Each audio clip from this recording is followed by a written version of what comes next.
Bharatiya Janata party ने आज दिल्ली के कनॉट प्लेस स्थित सेंट्रल पार्क में संविधान हत्या दिवस मनाया। ये आयोजन भारतीय लोकतंत्र की रक्षा और इतिहास की चेतावनी के स्वरूप में था। इस मौके पर बड़ी संख्या में बीजेपी नेताओं, कार्यकर्ताओं और नागरिकों की मौजूदगी देखी गई। कार्यक्रम में केंद्रीय मंत्री मनोहर लाल खट्टर, दिल्ली बीजेपी अध्यक्ष वीरेंद्र सचदेवा, मुख्यमंत्री रेखा गुप्ता, दिल्ली सरकार में मंत्री मनजिंदर सिंह सिरसा, विधायक संजय गोयल सहित कई प्रमुख नेता शामिल हुए।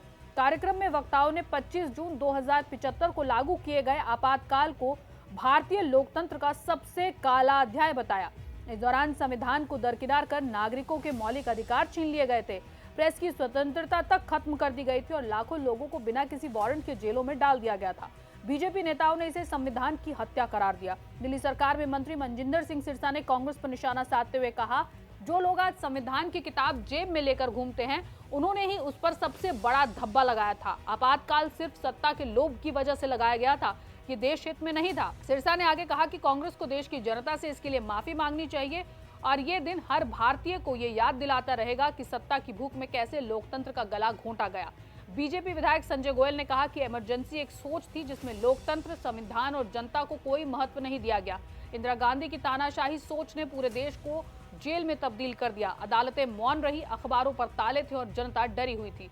लेकिन आज का भारत ऐसा नहीं है। हम हर साल इस दिन को संविधान की रक्षा के संकल्प के साथ याद करते हैं। कार्यक्रम में संविधान बचाओ, लोकतंत्र बचाओ जैसे नारे के साथ जन जागरूकता अभियान भी चलाया गया। स्टॉल्स, पोस्टर और डिजिटल स्क्रीन के जरिए आपातकाल की विभीषिका को दर्शाया गया। कई छात्र छात्राओं और युवाओं ने इस कार्यक्रम में भाग लिया, इतिहास को जानने की कोशिश की। संविधान हत्या दिवस के आयोजन के जरिए भारतीय जनता पार्टी ने यह संदेश देने की कोशिश की कि लोकतंत्र की रक्षा केवल चुनाव जीतने से नहीं होती, बल्कि जनता को जागरूक और सतर्क बनाकर भी की जा सकती है। Subscribe now and press the bell icon. Never miss an update.